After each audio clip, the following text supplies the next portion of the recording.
Bonjour chers abonnés, j'espère que vous allez tous bien. Aujourd'hui n'est pas coutume, on va se retrouver pour un tirage de cartes.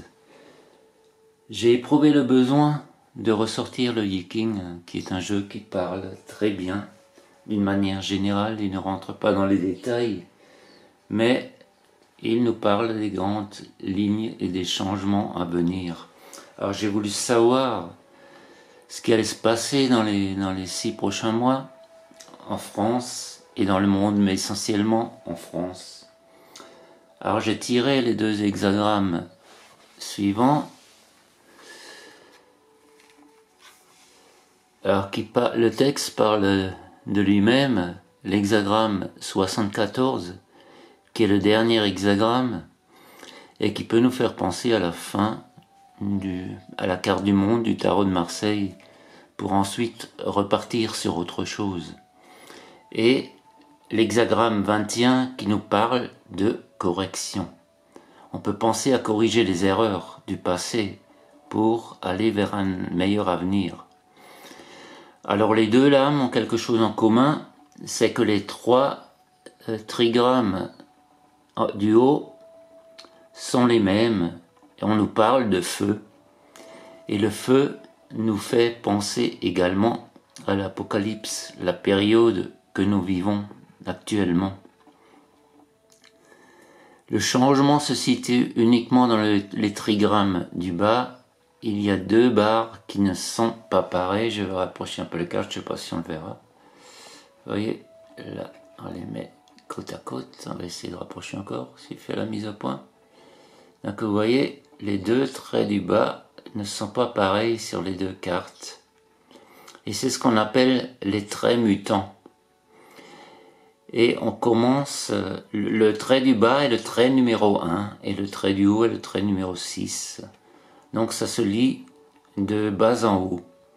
Et maintenant je vais donc commencer par l'interprétation générale de l'hexagramme 64, et ensuite le 21, et ensuite les traits mutants. Alors l'hexagramme 64, proche de la conclusion, feu en haut, eau en bas. Le chaos du passé fait place à l'ordre et l'objectif à atteindre est en vue.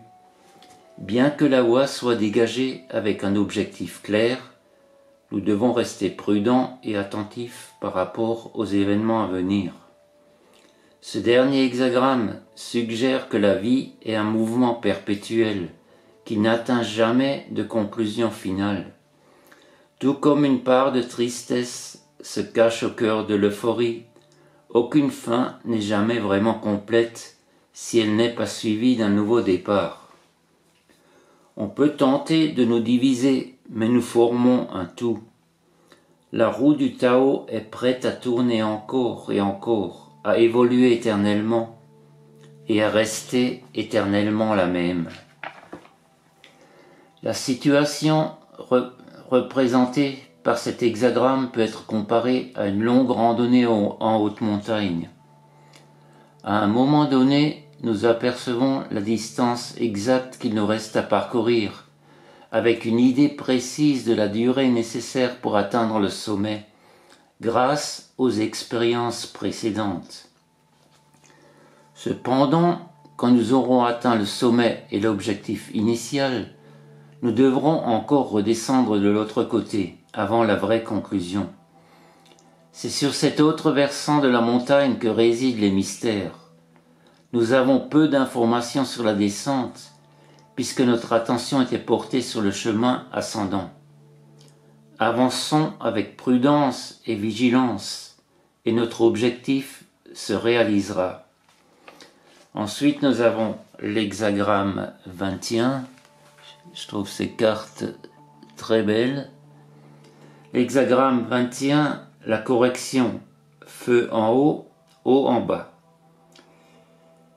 Alors nous serons face à une situation épineuse. La voie vers l'harmonie et l'unité est bloquée par un enchevêtrement de tromperie et de corruption.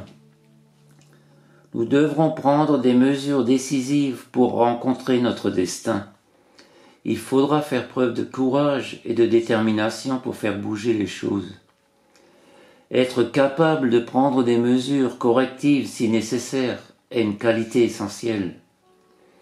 Ceux qui font preuve de discipline doivent avant tout être honnêtes avec les autres et avec eux-mêmes.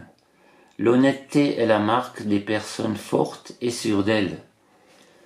Lorsque les mensonges, les illusions et les manigances font obstacle, il faut utiliser la lame tranchante de l'action honnête.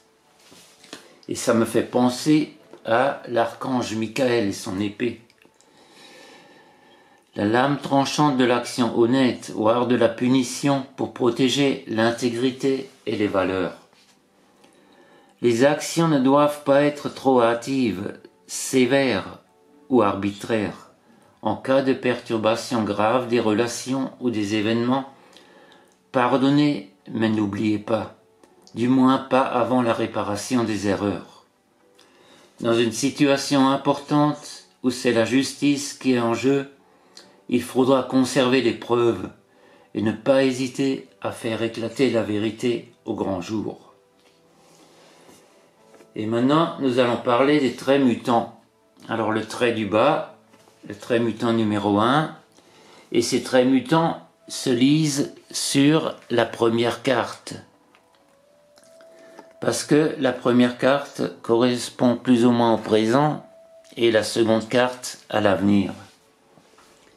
Alors le premier trait mutant nous dit que dans les périodes tourmentées où on a naturellement tendance à être anxieux, à abandonner toute prudence et à se précipiter tête baissée, vous avancerez sur un terrain glissant si vous tentez d'échapper trop rapidement au problème.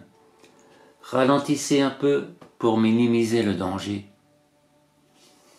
Et le trait mutant 2, le moment n'est pas encore venu de passer à l'action directe. La patience est conseillée, mais ne laissez pas une période d'attente se transformer en oisiveté. Gardez le moteur en état de marche. Tenez-vous prêt à démarrer en gardant les yeux sur notre destination. Mais ne bougez pas avant que le feu passe au vert. Merci beaucoup de m'avoir écouté. J'espère que ce tirage vous aura plu et sera parlant pour vous. Je vous souhaite donc une très belle semaine et à bientôt, dès que possible. Au revoir.